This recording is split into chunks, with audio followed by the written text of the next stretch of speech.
Vamos falar da força elétrica, que a gente pode desenvolver, descobrir valor de força elétrica através de uma lei, que é através da lei de Coulomb.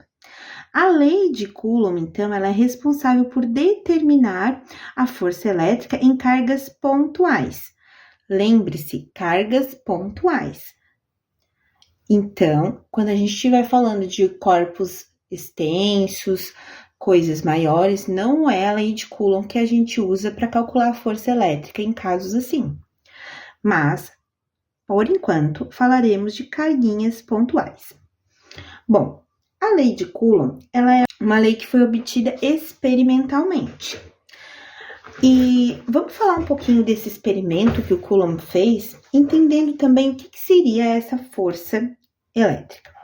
Imaginemos duas cargas positivas, eu quis colocar duas cargas positivas, e nós já vimos que cargas positivas têm a tendência de se repelir, certo?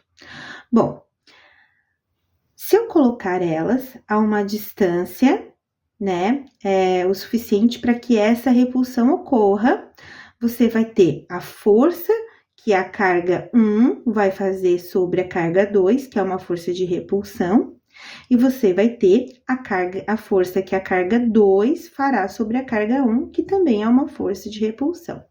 Preciso afirmar para vocês que esses valores da força 1 em 2 e da força 2 em 1 são iguais pela lei da ação e reação, tá? Então, pela lei da ação e reação, graças à lei da ação e reação, a gente percebe que para toda ação existe uma reação de mesma intensidade e direção, porém sentidos opostos. É isso que a gente está vendo aqui.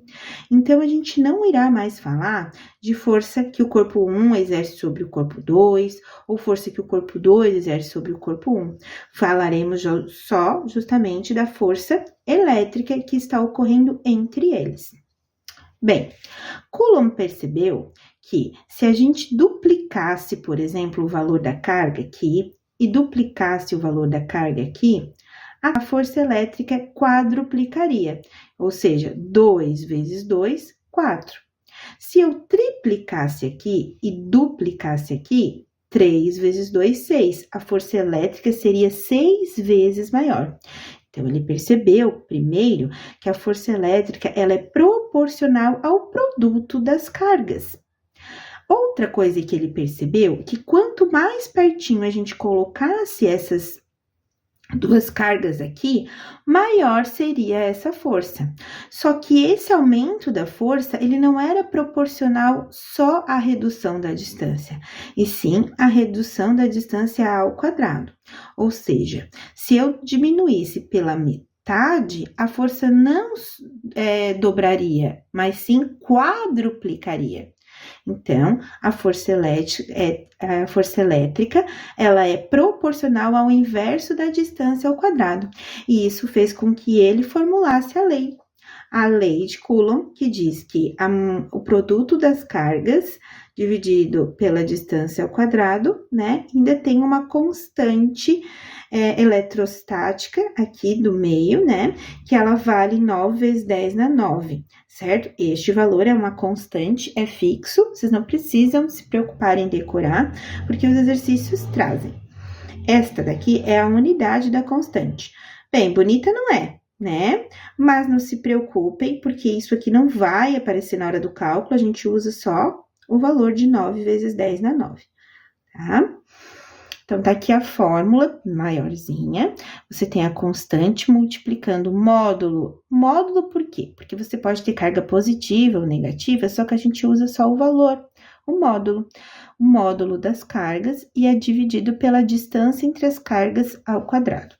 Importante a gente salientar que a carga elétrica, ela precisa estar em Coulomb, e a distância precisa estar em metro. Qualquer coisa diferente disso precisa ser convertido. E isso me faz lembrar que eu preciso passar para vocês alguns prefixos importantes.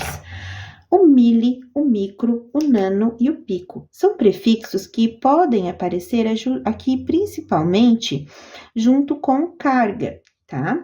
O mili é 10 na menos 3. O micro, esse aparece bastante, 10 na menos 6. O nano, 10 na menos 9. E o pico, 10 na menos 12.